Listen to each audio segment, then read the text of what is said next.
Hello everybody, and welcome back to another Kings of War Battle Report. I'm Visibly Riley, and this week we have Forces of the Abyss versus Salamanders in a 2300 point battle of Pillage. Now, before I get into the army list, just a friendly reminder, we're doing lists, thoughts, and ideas at the end of the video now, so if you want to stick around till then, feel free. Anyway, opening with my opponent's Salamander's army, we have a regiment of Gekota warriors. Then we have a regiment and troop of ancients, with the regiment having the Aegis of the Elohi. Then we have a horde of ceremonial guard with the Brew of Strength and Effigy of Fire. Then we have two hordes of tyrants, one of whom has the Brew of Sharpness, and the other has the Potion of the Caterpillar. Then we have two regiments of Ember Sprites, two Lachilodons, a Fire Drake, a Phoenix, a Battle Captain on Rhinosaur with the Inspiring Talisman, and finally our Toggle. Next up, we have my Forces of the Abyss army with their Forces of Nature allies, and you can see where that's going, even if you couldn't read the screen. We open with two troops of gargoyles, followed by 4 regiments of flame bearers, a regiment of imps, a regiment of abyssal horsemen with the Blessing of the Gods, and 3 abyssal fiends, followed by Matabuzu. Now, the Forces of Nature allies, we have a horde of 4 shamblers, and finally, the Wilt Father. Wilt Daddy's in! Next up, with the scenario, Pillage is very simple. You have D3 plus 4 objective markers. Players take it in turns to deploy them before you choose side. Deployment for objective markers is that they have to be more than 12 inches apart from more than 3 inches from any impassable terrain, including the edges of the board, and that's about it. We do play blackjack scoring a lot up here, so we just max out those end values, so it's always 7 objectives, it's always, 3 loot tokens, and so on and so forth.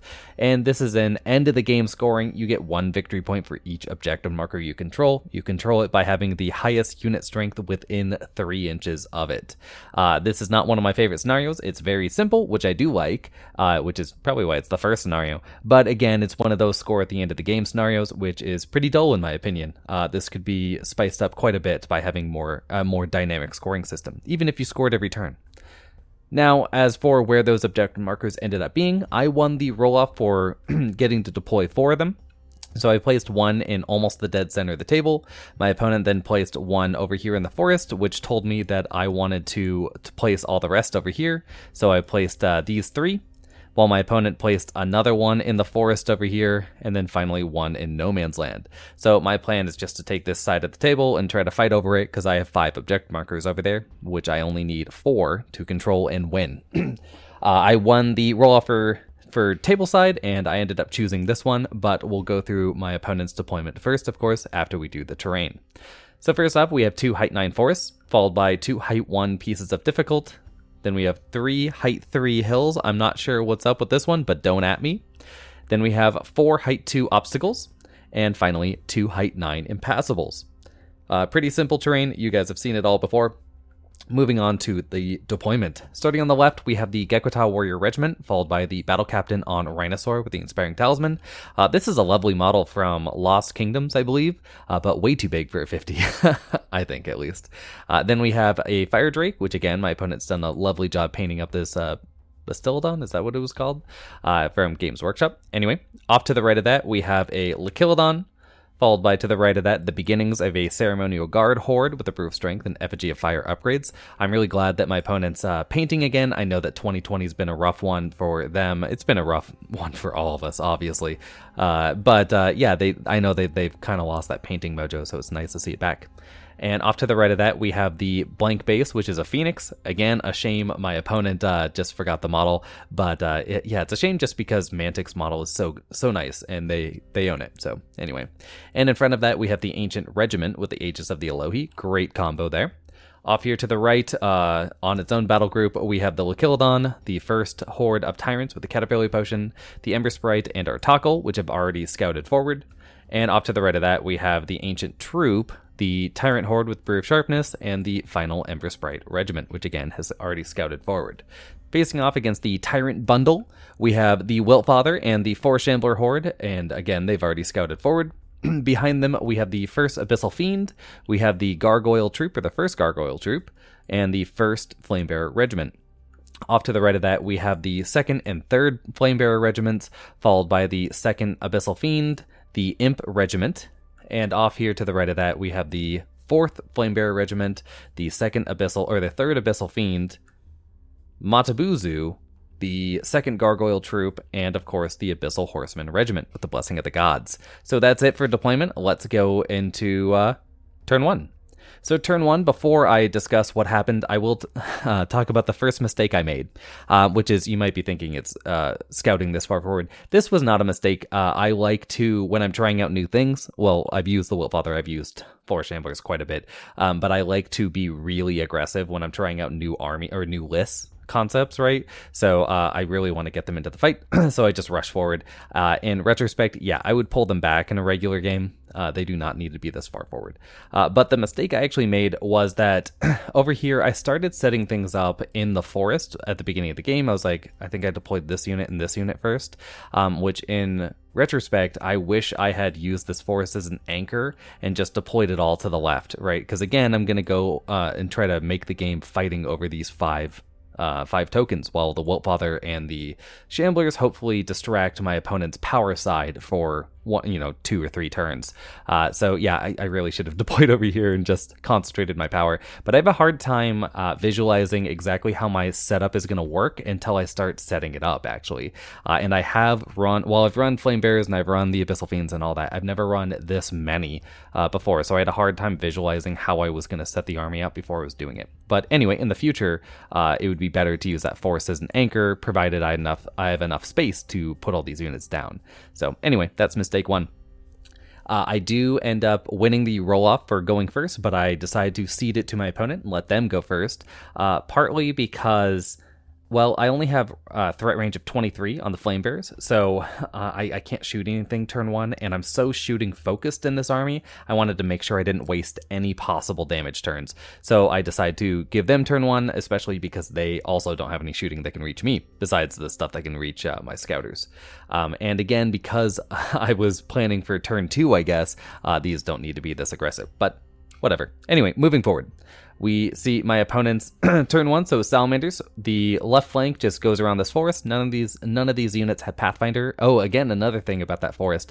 Yeah, my opponent, I believe, only has that horde of tyrants with the Caterpillar potion for Pathfinder, so I can really abuse it. I don't have that much Pathfinder either, but I have Strider on the Abyssal Fiends. Actually, I have quite a bit. I have 4 Striders with Wiltfather, and a Pathfinder from the Shambler horde. So, yeah, probably should have used that forest a bit more aggressively. Anyway. These guys go around the side over there, and then these units are moving forward. They're a little bit more pensive. I'm fine with the Lakildon doing that if I were the Salamanders player, but especially the Ceremonial Guard Horde, it's way back there. Like, the only units that I can, theoretically do damage, or do real damage to it, are the units like the Abyssal Fiend, right? Because my 1-2 punch of the Abyssal Cav and Matabuzu are both -1 to hit Ceremonial Guard because they're Phalanx, right? So, and I don't get my Thunderous Charge, so getting down this hill doesn't really do anything. I just don't see the point in holding back over here. Just move forward. Don't take all the charges, of course, but right now I think that they're holding back a little too much. I went forward a little bit too far, my opponent held back a little bit too much, I think is what's happening. Off here on the right, you can see my opponent spends a lot of time trying to put this puzzle together, which is they want to make sure that the Ember Sprites are blocking both the Tyrant Hordes, which is fair enough. This one in particular, making sure that I can't move the Shamblers or I can't shamble off here to the left and then go for an 8-inch surge into anything. I'll just barely miss this corner, and then these guys are more than 8 from that destination. So I can't possibly charge those, and then they want to make sure that if the Wiltfather hits this, I need like a 5, I think, on the overrun to actually get past the line of sight of these tyrants, so it's probably not worth doing. Not to mention that killing a troop of Ancients is also just not that easy. The Wiltfather would be 3s and 3s with Vicious, with no Brutal, none of that, so probably can't do it. So anyway, that is their plan. And we go into the shooting. We only have our Toggle and the Lakildon. The Phoenix is in the pick, or the egg, I guess, of the Phoenix, but doesn't have a range on anything. Fire in along with the Ember Sprites into my... Maybe the Phoenix did also shoot here. Doesn't matter. They all fire into the Shamblers and do 5 damage. I'm not too worried about this because the Shamblers are probably going to sacrifice themselves on my next turn because I'm playing them aggressively. So any amount of damage that doesn't kill them is fine, right? So it's a boxcar twice to kill them. They don't get it, and we move on. So here is the end of turn 1 as Salamanders see it. Let's see what the Forces of the Abyss can do. So Forces of the Abyss turn 1, I move forward with my line, as you do, right? So I keep these guys, whoop, that was a bad line, but I keep these guys in a line together just because they don't need to be doing much else. I pre-measured this. This was part of my forest deployment. So when I move 5 inches, I move my leader point exactly out of the forest on both these units. That's the plan. So that's why I said, yeah, I set this up intentionally, but it just wasn't the best plan, right? I can't remember which chess master says it, but it's always that if you see a good move, the number one thing you should do is look for a better one, and this was one of those examples. So anyway, I move forward with those guys. I clog up the hill here, and that is because I just want line of sight with the Abyssal Fiends. Or the Abyssal Fiends, the Abyssal Horsemen, and also getting +1 Thunderous Charge against the Battle Captain and or the Fire Drake is pretty good. And then I also make room for my Abyssal Fiend to fire its Fireball 10 over here unobstructed, and then I decide to sacrifice the Gargoyles this turn because they are exactly in line with my Cav and then a little bit under 2 inches away from the Cav to make sure that the Battle Captain can't just swoop in there. Well, the Battle Captain is what 1.96 inches for 50 millimeters, but it's under that. A 50 mil base will not fit, so I blocked any possible charge onto my Cav. And off here on the right, yeah, time to get aggressive. I move with this Abyssal Fiend to back up the Wiltfather. I'm pretty okay with this movement just because the Abyssal Fiend is a unit that a lot of people, I don't know, I've heard it, I guess. I shouldn't say a lot of people, but I've definitely heard people get confused about their damage output. And it's because, well, they don't do that much damage. They only have 7 attacks. They're only crushing 2, but they're 3s to hit. And then they also are vicious, and then they're also brutal. So they're a combo piece, because they're incredibly cheap. They're 175 points for all the things I just listed, plus Def 5, plus Regen 5+, plus Inspiring, plus Fireball 10. They're just, and Speed 7. They're just an incredible unit. But they don't have all of it, right? They're not an Alpha Strike monster. They're not even really a giant in terms of their damage output. Instead, they're a support piece. And if they're supporting something like the Wiltfather, right, these two go in together, that's going to wreck whatever they touch, right? So that's the plan here, is I'm supporting with that. But I do think I make a bit of a mistake. I could have moved, ow, I just hurt my knee. I could have moved the Wiltfather back out of the possible charge, well, not the total possible charge of these tyrants, but they would have had to roll a 5+ to get to me. And I decide it's just too risky because they're on a hill and their sharpness. So that'd be 30 attacks on 3s and 3s. And I was like, if they roll that 5, it's just game over. So instead, I decided to do this, where I move the Gargoyles in front to block the charge. And it's unfortunate because these guys are, these Ember Sprites are actually a big threat to Gargoyles because their defense is so bad. But anyway, that's that. I send the Shamblers into these Ember Sprites. Again, I expect them to be dead on my next turn, or at least, in double 1 town. So yeah, I just want to get a little bit of carnage on my way out. So that's going to be that. And let's get into the shooting. So first off, we have these 2 units of Flame Bearers. They fire off, well, that's a blurry picture, but they fire off into this unit of Ancients. They actually do 3 wounds, but again, they have Aegis of the Elohi, so that's 1 off because they're fearless. It's not a possible roll. I think they're a -17. So no possible roll, so they go down to 2. Really good combo here because with the Aegis plus with a Phoenix, which is something I don't see a lot in Salamander armies, and the Phoenix is great.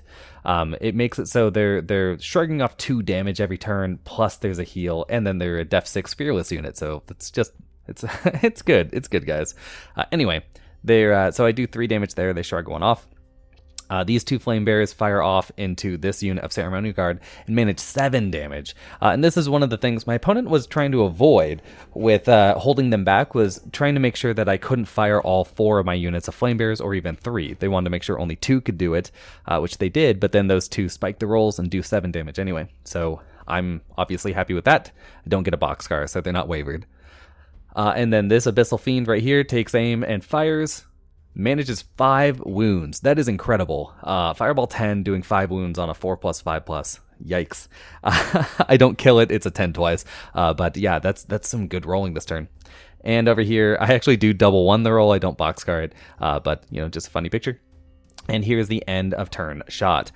This combat goes about how you'd expect. The 4 Shamblers walk over those, just completely destroy the Ember Sprites, and I sit still, ready to accept the charges onto all these Tyrants and such. So that's going to be that. Let's move on to turn 2.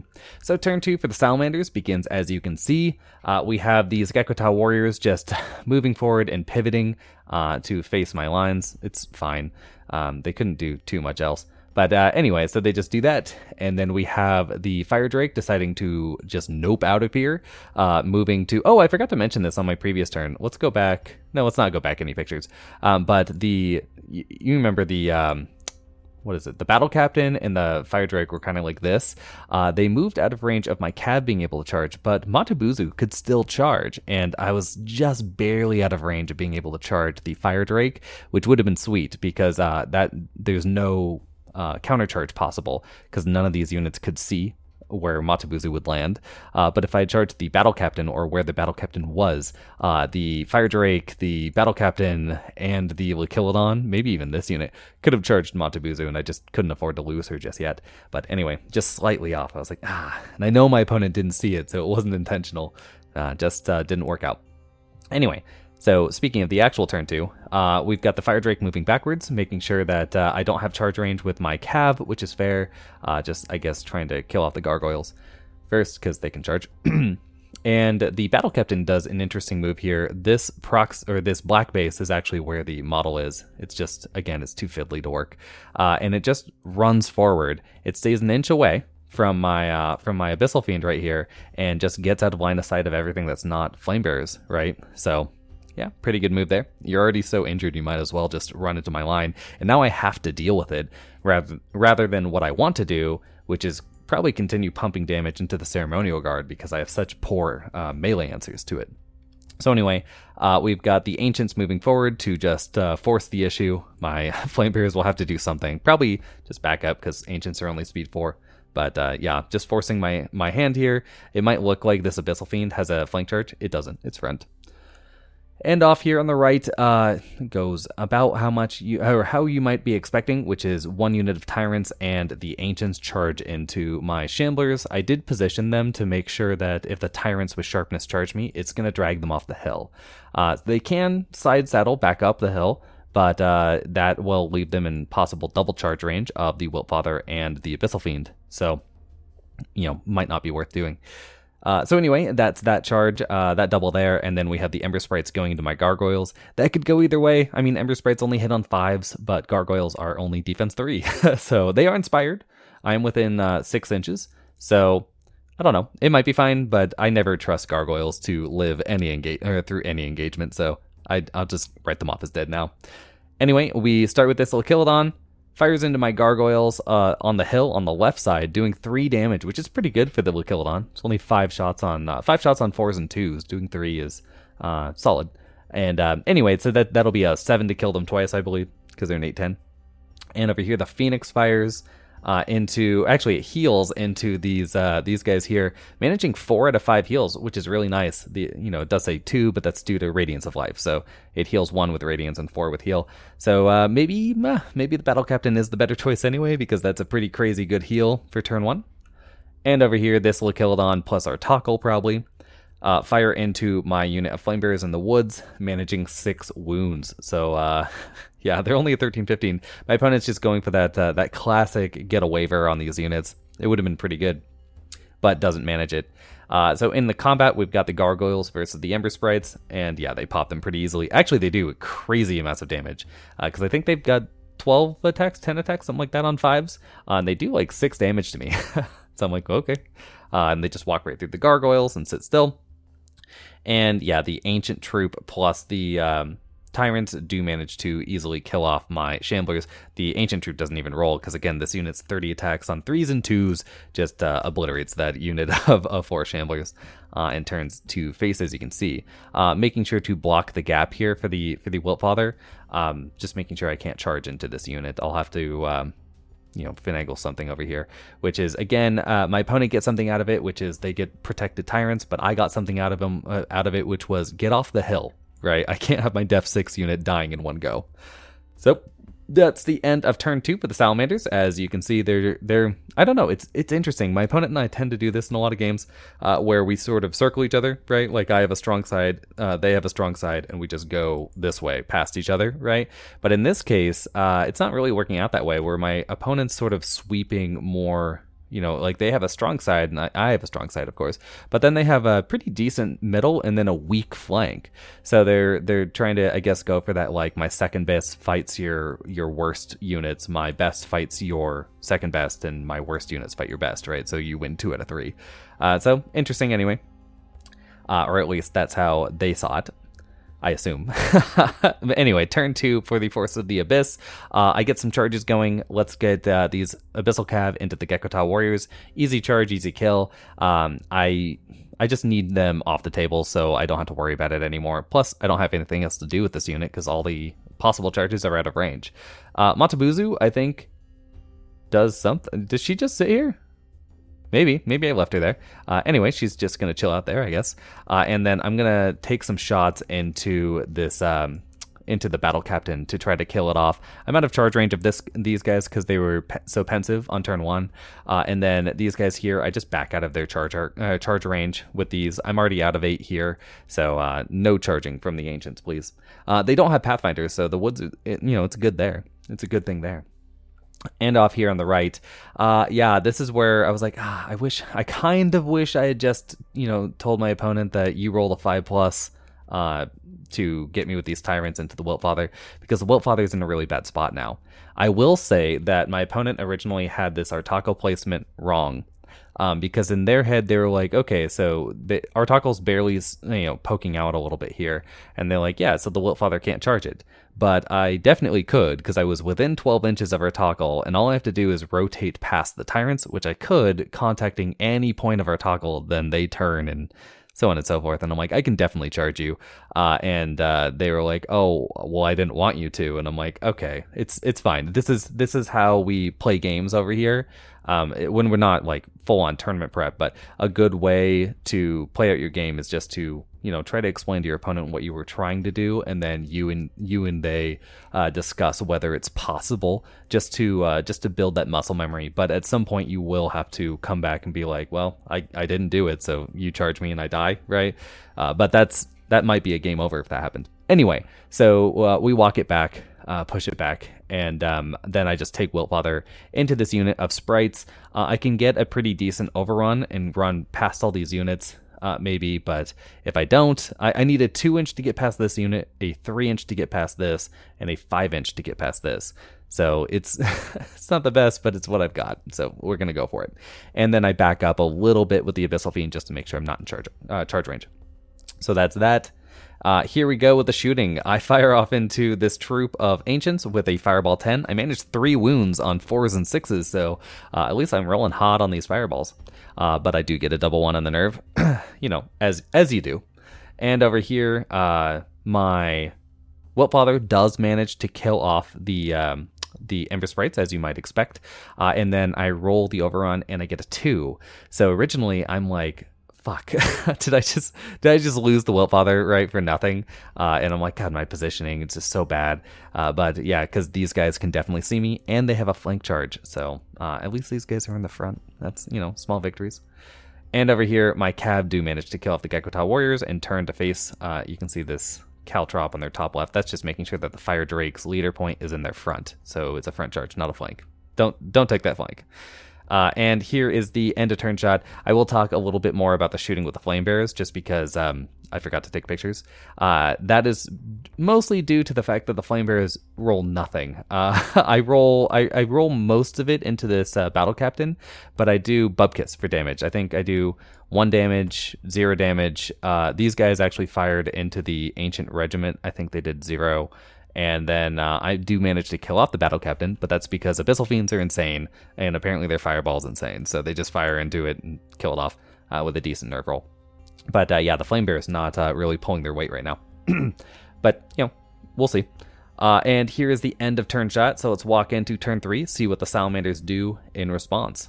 So turn 3, first off, we've got the left side. I actually really like this movement. I definitely saw that my opponent needed to do this Fire Drake charge. to block me up, which I'm fine with. But then they set this up because I had set myself with a counter charge with my Abyssal Fiend to go into the flank, right? So I can combine a front and flank charge.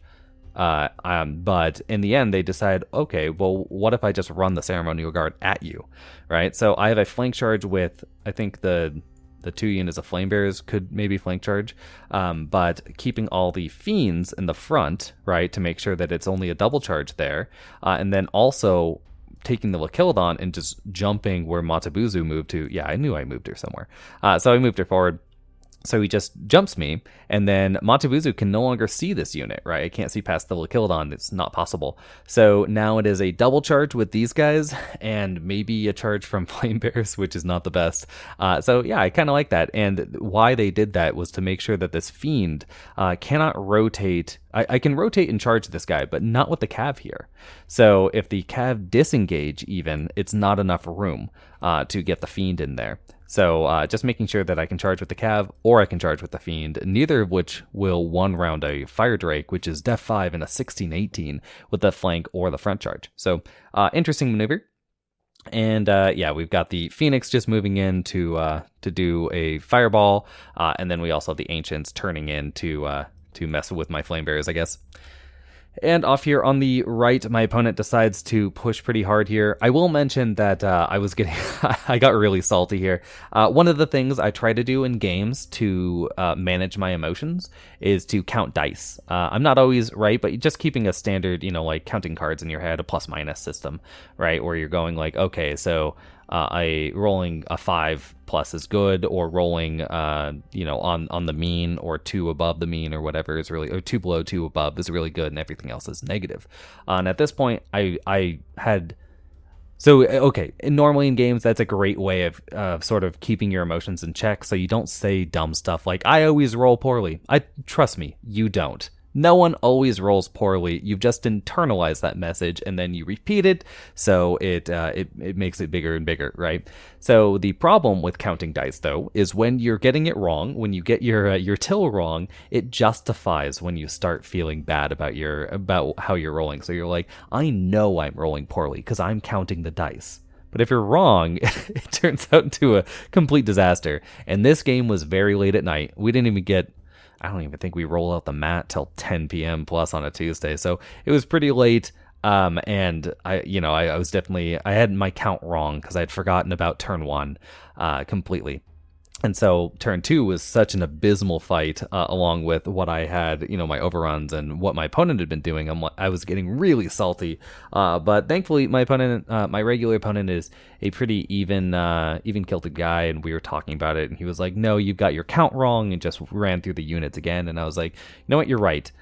So yeah, it really helps to have that. It's just, it's just a quick message about like managing your emotions, keeping them in check, and making sure that when you're playing against someone, you're not giving them a bad experience.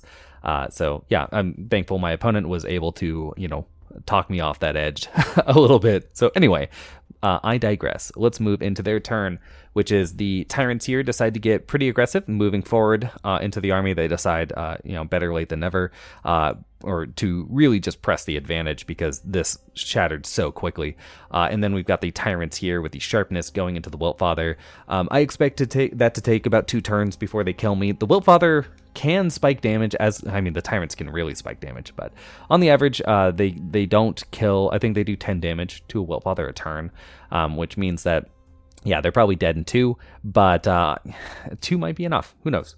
And you might notice this unit did not flank charge them. And that is because I was getting salty right before this, right? And then my opponent shows me that it's not possible for this unit to flank charge and this unit to charge because they were in the front, right? Which means they have to charge first, they hit the flank, and when they align, they actually lock the Tyrants out. So instead, they go for just taking the Tyrants here and moving forward with these guys. So anyway, that's that. And we get into the shooting. So we have the Lakilodon and our Tackle fire into my wounded unit of Flame Bearers. I did manage to regen, I think, 1 wound on the previous turn, or maybe 0. I wasn't wavered, right? But they don't do too well here. 6 was a lot, but I think that's either 2 or 3 wounds. So, it's not that bad, but still a likely waiver with a 5 to get it. And they rolled double 1, so I'm like, all right, that's double 1 number 3 of the game. At least it's not mine this time. And over here, we have the Lakiladon firing into my unit of imps, managing 2 damage on me. And that's, that's a 5+ to hit. 5+ to hit, 2+ to wound, I'm betting. Does the 2 damage and just nails the 8 on a waiver. And it super sucks for something that I'll explain in 1 second.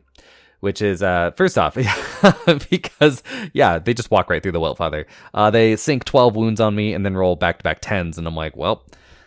yeah, that'll happen. So he just gets popped in 1. Things are not looking very good for me, and my saltiness starts to return. I wasn't really mad at this point, but like I definitely wasn't improving my my feelings at this point.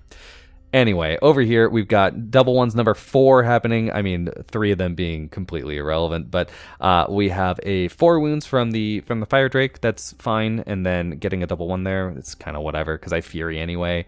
They can't kill. Oh no, they could boxcar me twice and get the kill because I am barely within 6 here. But double 1 won't do it. And here's what I'm talking about with the imps.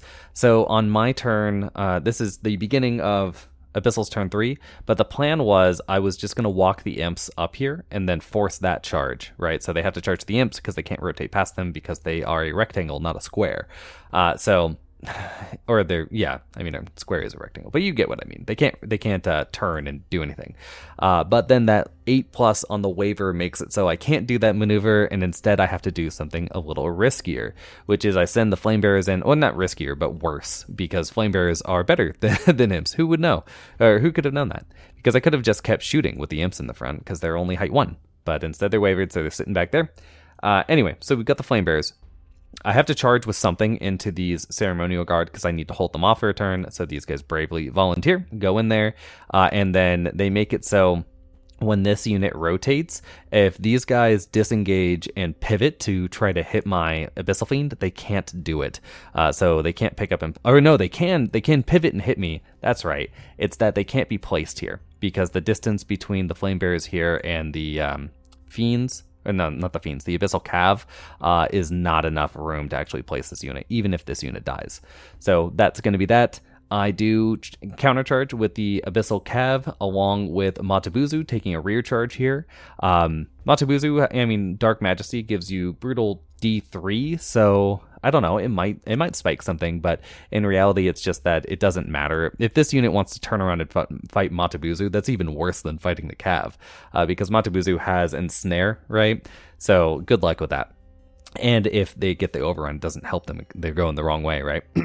So anyway, that's that. I do move the Abyssal Fiend here. It's a bit of a tricky move because these Flame Bearers were up here, and I had to move the Abyssal Fiend before the Flame Bearers.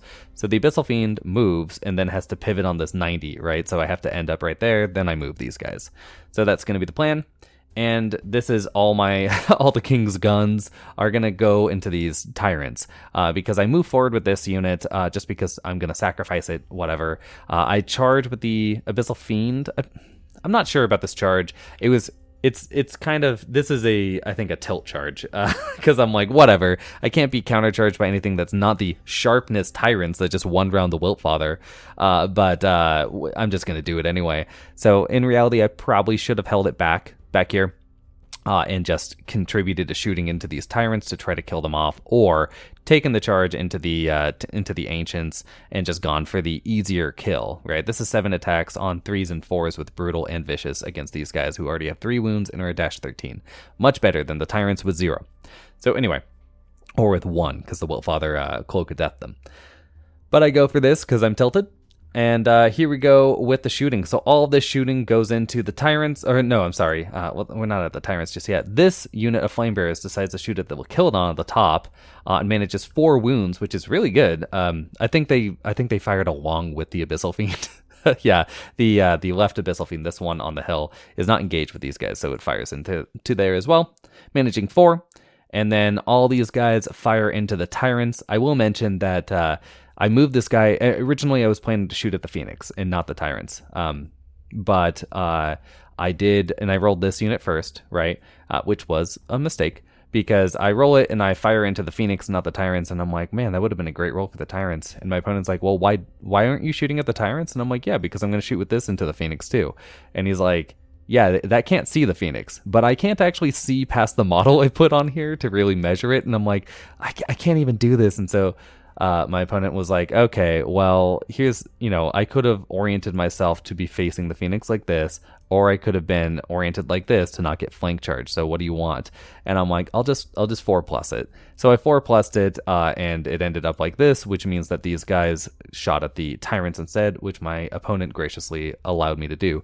But as I said before, a lot of these mistakes come from playing a new list, and you don't really want to be too punishing for the first couple of games with it. Like, we have time later to get into the let's play it as it is sort of mentality, but right now when we're testing things out, we don't need to do that. So anyway, my opponent graciously allows me to take the shots over here instead. I manage quite a few onto the tyrants, and then I do 16 wounds to them in total. That's with everything, so that's all my flame bearers, all my others. So even without the correction of firing the 6 extra wounds here, I end up killing them on dice just because I rolled 10 wounds and then I rolled at least a 7 twice. Pretty crazy numbers there. And over here, the Cav and Montebuzu actually do one round that Fire Drake. So things are starting to swing towards the Abyssals, which is nice, because I haven't actually managed to kill that much at this point. My opponent's taken out quite a few points. I mean, my allies alone are like 500 points. These guys managing to one round that feels great. And right here, I do 1 damage. I don't boxcar it. But these guys are at full health. Down from the 7 damage I've done to them, I've now done 8 damage, and they're soon to be at 0. My opponent last week after our game, when I was playing Empire Dust, this is the same opponent, was like, I would do damage to you, and then, you just healed all back. And I'm like, yeah, that's what they do. And I'm feeling the same burn here. Anyway, these, I do pretty decent damage. I think I did 5. With the Abyssal Fiend, but, that's only 6. It's an 11 twice to kill him. Not the best. And here's the end of turn shot. So end of turn 3, I am trying to fight from behind here. My opponent's sweeping force is actually starting to work, because they're starting to zone me out of these tokens, which is fair enough because these Flame Bearers are pretty weak. They're not combat units, obviously, and they're not going to be able to do much against these Def... Oh, God. Against these Def 6 units. I'm not sure what just happened there. Anyway, let's move on to turn 4. So turn 4, we have turn 4 for the Salamanders is interesting. First off, we have the Ceremonial Guard going into, or countercharging into my Flame Bearers. Should be a pretty easy kill for them because that's 30 attacks on 4s and 2s. But making sure they're not using their Brew of Strength, take that. We have the Phoenix just moving into position to make sure that they are hitting the Radiance of Life, and then they're going to go for a Fireball and kill off these imps real quick, which is fair. And then we have the Abyssal Fiend being charged by the Ancients. That is a hindered charge, so it's going to be 12 attacks on 4s and 4s, and then I'm at 15, 17 regen inspiring, so I don't expect too much from that. But it is zoning me out from getting to the tokens I want to control, so that's fair. And off here on the right, the Tyrants with Sharpness countercharge into my Abyssal Fiend. That's probably not great for them. And then the Ancients here. And again, I should have just gone for these Ancients, right? Like, I could pick them up, kill them, and then these guys kill me anyway. And, tilted gets tilted. So these guys go into my Flame Bearers, and my opponent decides to send our Tockle in here. And I think that this is their tilted moment because I killed off these... I killed off those Tyrants in one go, and I killed off that Fire Drake in one go. Our Tockle should not be in this combat because they don't need to kill the Flame Bearers right now. It's only turn 4, right? And on top of it, the Flame Bearers are very unlikely to kill these guys, especially because these guys will probably do at least 1 damage, so I won't be shooting anymore. And our Tockle has other stuff to do. This is just a waste of the character, in my opinion. So anyway, they do it anyway. And then we've got the Phoenix, because that unit's at, I think I regened 1 wound again, so I'm at, 7 wounds. So I'm probably going to die. The Phoenix is going to take aim and fire into my imps, manages 3 wounds, and wavers them again, so turn 2 of wavered imps. And over here with the Lakiladon, it fires into my Flame Bearers and cover, managing 3 wounds, so again, that's really good, because that's 5s to hit, 5s to hit, 2s to wound, 3 wounds with 5 attacks. Solid. And right here, these Tyrants, they walk right through that Abyssal Fiend like it's nothing, and advance forward. And then we have my Flame Bearers managing to, you can see that 14. Yikes, that is just from the Ancients. That's not from Artakal. So I'm like, yeah, just Artakal doesn't make any sense there. But they do kill it off, so I guess that's that. And we have these Ancients managing 2 wounds against this Abyssal Fiend, but obviously not getting a waiver. So that, and then, yeah, these guys walk right through my Flame Bearers in one go. It's actually, I think they do like 16 damage. It's a lot. Anyway, here's the end of turn shot. Again, I really wanted these imps to be up in the game. In the previous turn, you know, the 8, this was only a 5 to waiver, but previously an 8 to waiver to stop what just happened to my Flame Bearers from happening. Now a 5 to waiver stops them from being able to get a flank charge with their vicious attacks. So yeah, I mean, the imps aren't doing a whole lot just yet, but at least they're absorbing fire. It's fair. And we move into turn 4 for the Abyssals. So turn 4 Abyssals, we're going for broke. So I am playing from behind right now. I'm not as behind as I was before, but I need some serious tempo swings. So I take everything into the Ceremonial Guard, because if I can kill them off, that would be huge in one go. But as I said before, these 2 units, Matabuzu and my Cav, are hitting on 4s, so significantly reduced, and I lost my Thunder's Charge. So the big attack right here is from the Abyssal Fiend, which unfortunately its brutal isn't as important because I do have Matabuzu in the fight as well. I do take the flank charge with the Flame Bearers because they do around 1 damage-ish, or I can count on them for 1 damage, and I need every point of damage I think I can get because I need this tempo swing to work. So I just throw it all in. This Abyssal Fiend decides to countercharge into the Ancients. This might not be a good idea. I could have just sat here or disengaged and made them charge me again, just because that makes them hindered. They're unlikely to do anything to me. So I think that might have been a better idea. And then I turn with these Flame Bearers to be out of the line of sight of these guys, although, again, they could disengage and charge me, and just decide to shoot into these Ancients, because those Ancients are at 3 wounds, and which leaves them vulnerable. It is 5s and 5s, but every nerve check against 9+, not like it's boxcars, could get them, and that would be, again, a big tempo swing. And off here on the right, I don't have anything, so we're just gonna stare at nothing. So let's get into the shooting. I start by firing into these guys. I think I managed a wound, but unfortunately I can't roll a 9.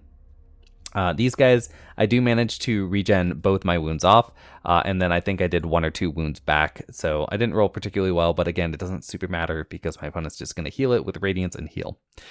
And up here, I roll actually pretty exceptionally, which is I managed 11 wounds on him, right? And that's okay, but the big thing is that Matabuzu hits that 3, that magic 3, to get her brutal up, so that's 14, right? They're a dash, I believe, or not dash, I think they're a 21-23, so I put them on 14, and I'm like, alright, so I need that 9 twice. Unfortunately, I roll an 8, but I did get a waiver there, so I got about half what I wanted. So it's still a good roll, but it's not exactly the tempo I needed. So here's the end of turn 4 shot. As you can see, my opponent's starting to seriously zone me out. I'm running out of units that are able to block and keep these units away from me. So let's see what we've got with turn 5. So turn 5 for the Salamanders, we have nothing going on up here because, remain engaged, remain indoors. We have the Phoenix deciding it's facing like so. So it decides to move forward, and it's going to go for a fireball onto my imps because it's height 6. And then also making it so there's not enough room for Matabuzu to charge here and land. Not that I think I would, but I think just removing the ability is what my opponent's going for. So they Radiance this unit back. This unit gets, so I did 2 wounds to it. So this one's down to 1, this is down to 10, and that's that. We have the Ancients countercharging into my Abyssal Fiend. Now it's 3s and 4s, so yeah, I think that just sitting here would have been better. And then these Ancients have a charge here. Again, yeah, I don't know. These guys turned to get it, so I guess getting the shot was better than not getting the shot, but I probably could have crab walked over here and just shot at the Phoenix and stayed out of 8. Maybe that would have been better. And then we have the Tyrants just moving forward this turn. That is because now they can project their threat out and still be able to move 3 back and grab this objective if they need it. So, turn 5, let's get into the shooting. We start with the Phoenix. Manages 2 wounds onto my imps and again gets wavered. So the third wavered turn I think is pretty interesting because now that's good, right? The first one was really bad. The second one was kind of bad. This third one's great because now I've absorbed 3 turns of shooting, 2 of which from a Phoenix. That's great. And these guys charge into me. They manage 2 wounds again, so who cares? These guys manage 5 wounds and get a waiver, which definitely sucks. I do cheat a little bit during my turn because I was like, yeah, I mean, I have, they're abyssal, so they have fury, so I can countercharge at least. And I was later informed in the middle of a conversation where I was singing the praises of flame bearers because they're just bad heart piercers. Heart piercers cost 5 points more and have regen 4+. That's the difference between the 2 units. So flame bearers are just worse than them, period. But at the time I was like, yeah, but they also have fury, and that's not a great rule for a shooting unit to have, but it's a rule. And no, they totally don't. So I cheat a little bit here. Hopefully it won't matter. And here's the end of turn 5 shot as the Salamanders see it. I don't know. I could swing this. I think I'm playing for turn 7 at this point. I'm not going to be able to kill this in one go, but if I did, I can play for turn 6. I'm going to be trying to kill this on this countercharge. That's totally legal. Don't worry about it. And then kill off this unit. That would be... I have to kill this. I mean, I have to kill this if I want to win. If I waver it, I can probably tie on turn 7, but I'm going to try to kill this off and then win. And I have quite a few units to do it. Anyway, here is turn 5 for the Forces of the Abyss. My plan... Maybe it's a bad one, but I also think I need to get rid of the Phoenix now because it's a fly 20. There's 7 objectives and my shooting is short ranged. So it's trapped right here right now. I have plenty of shots, none of which have cover. I have 2 units that I can shoot it with. And I'm like, all right, so I'll disengage with the flank unit, disengage with the Abyssal Fiend, and I'll shoot this Phoenix and try to kill it this turn because I still have the Cav and Matabuzu. So that's 6 wounds on average-ish. Plus D3 brutal puts it at 18, right? So that'll be a 5 to kill it twice. And I'm like, all right, I'm going to chance it, right? You got to go big. Again, I need tempo swings right now. So I'm going to go for that. I countercharge here, which is not legal, but I do it. The Abyssal Fiend countercharges the Ancients. Again, I think now it's fine to be countercharging, but I think that it would have been a better line to just not countercharge at all and just sit still for a while and try to kill these guys off and then do it. But anyway, so we start with the shooting. I shoot at the Phoenix. I do 8 damage to it. I get a waiver, so that's pretty good. It means no healing will be happening next turn or fireball, so I'll at least get my imps back. But again, obviously a kill would have been better. And here I manage 2 wounds, so pretty big swing. I need the 7 twice. Fortunately, I don't get it just for this battle report because, again, they do not have Fury, and I would feel really bad about it if I had done that. In here, I do 2 damage, so whatever. I'm not even sure that's before or after Iron Resolve, so maybe I did 1 damage. And, yep, I do 5 damage here. I do 0 with Matabuzu. And I get another waiver. And my opponent was a little confused by this, so I'll go over it in this battle report. In case you're wondering, Brutal units do not need to do wounds to activate Brutal. It doesn't do anything if you did, like if I charge you with Matabuzu on her own and she does 0 wounds, there's no nerve check because you didn't roll any additional wounds, so you don't roll a nerve check, right? But Brutal doesn't care whether you do wounds. So if you're playing ogres and you have red goblins, you can charge with them, do damage with those, and just charge one of your warlocks in there to get Brutal. That works. So anyway, I swing here. I get the waiver. Unfortunately, Matabuzu actually flubbed her Brutal rule here, because if I had rolled a 3+, I would have actually killed this unit, but instead I get a waiver, which sucks. I needed the kill, so I guess now I'm going to go for the tie on turn 7, so that's going to be the plan. And here is the end of turn 5 shot. As you can see, not a lot has changed. So we move into turn 6. So turn 6, my opponent plays it smart, moves back with the Kilodon to grab this objective, moves back with the Tyrants to grab this objective. So this doesn't have any shots. It's just going to come down to the same units again, but they're up +2 points. This countercharges into the Flame Bearers again because I screwed up on that Fury, but it gets the countercharge with both the Ancients.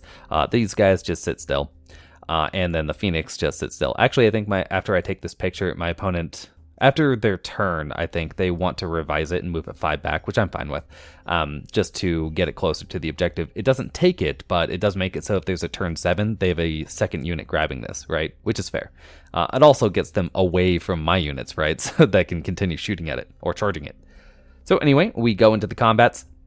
Yeah, we're just gonna fight these two.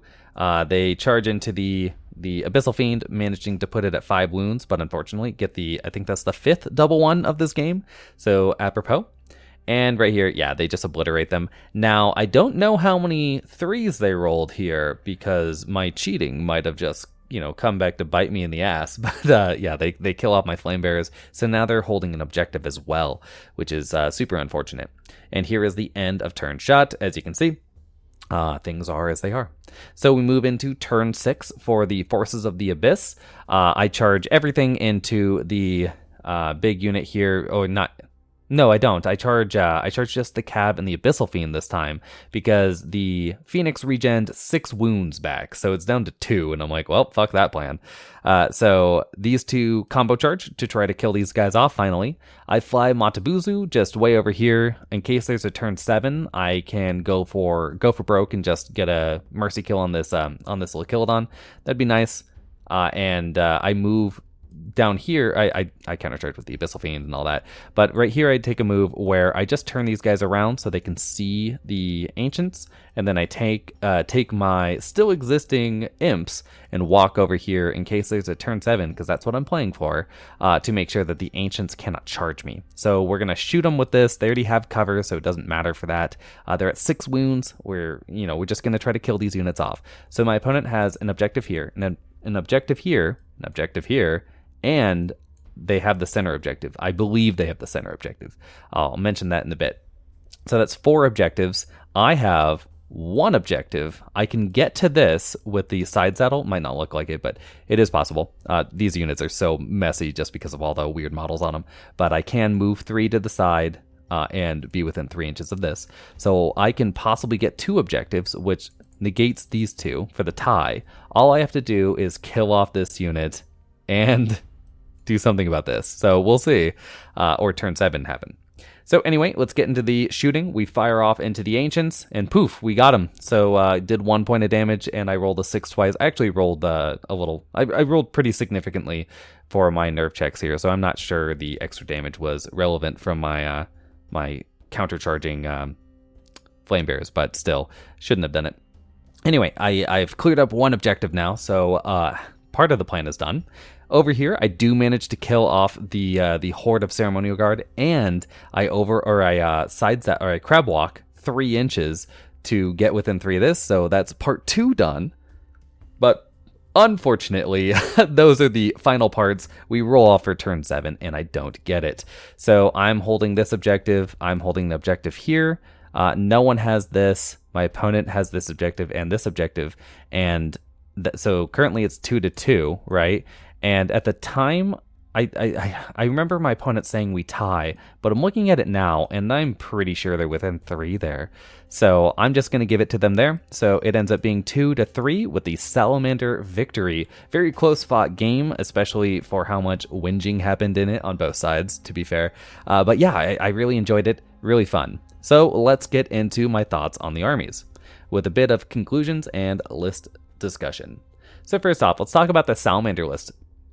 My opponent has played this list, I don't know, maybe 2 or 3 times now, and they played a lot of Salamanders, like a lot. I'm pretty sure they're the only one that went to the US Masters with Salamanders last edition.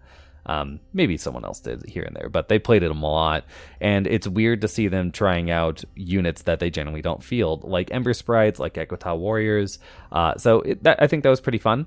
I do think the list is solid. The Fire Drake is interesting, very interesting monster, because it has the nimble over the Slasher's ability to have Strider. So I don't know, it's good there. I think the Phoenix is an underutilized monster, especially in Salamanders. I mean, I see it in Basileia because you have Samacris, so why would you bring the Phoenix? But yeah, in Salamanders, I really like them. The only thing I look at this army, actually, I like everything in this army. The only thing I was going to talk about was that my opponent and I had a discussion about Gekota, right? So Gekota Warriors, he was saying he really likes this unit because it's 95 points for, you know, a unit strength 2. That seems solid. And I was like, oh yeah, they're the guys with the 18-inch range attacks. And he's like, no, those are Gekota Hunters, I think they're called. And he's like, those are trash. But I was looking at them and I'm like, I don't think they are. They cost 5 points more than an elf archer regiment, or 5 points more than the troop, and so on and so forth. But then there's speed 7 instead of 6. Then they have Pathfinder, they have stealthy, and then their stat difference is that they are -1 defense and then -2 nerve. That's big. But they always have steady aim, and then they can have bows or they can stick with their blowpipe. So I'm like, I don't know. I think that unit sounds pretty good. Not the best. I don't think it unlocks, so that's a problem. But yeah, I don't know. I like the Gekota more than I think. I don't think they deserve the kind of derision they're getting, I guess is what I'm saying. I don't think they're great units, right? Don't get me wrong. But they're not these D- units. It's this idea of this black and light division that we have for units are either good or trash. And it's like, that's not really how they work. So yeah, I applaud them for the Gekota ad. I think it's fine. As for the Forces of the Abyss list, the Forces of the Abyss part I really like. These are all the units I would recommend anyway.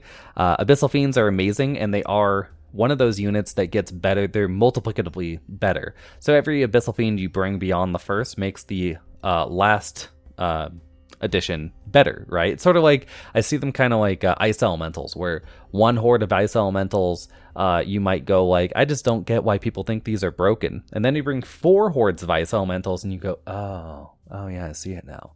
And it's similar with the Abyssal Fiends, where a lot of people might go, well, they have low attacks and low crush or medium crushing, so, you know, why would I run them? And it's like, yeah, because they're cheap as chips and you can run them with other units, right? You don't even need to bring your Warlocks, which are also an amazing unit. You can just take them out and run Abyssal Fiends. That's what I did.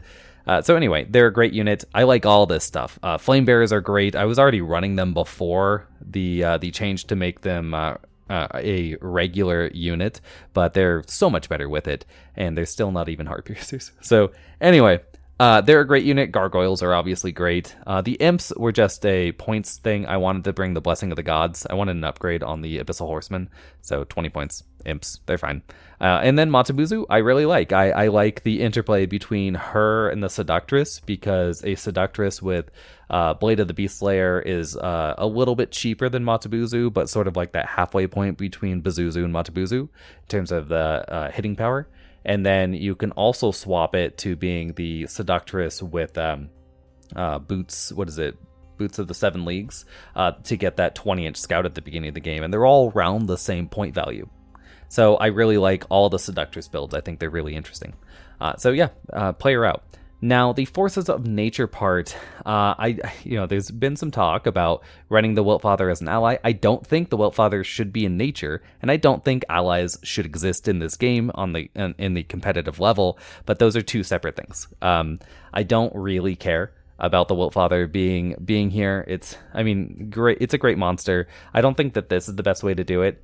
I've heard some other people talk about bringing the Horde of Earth Elementals for the unlock, and I think that could be really good.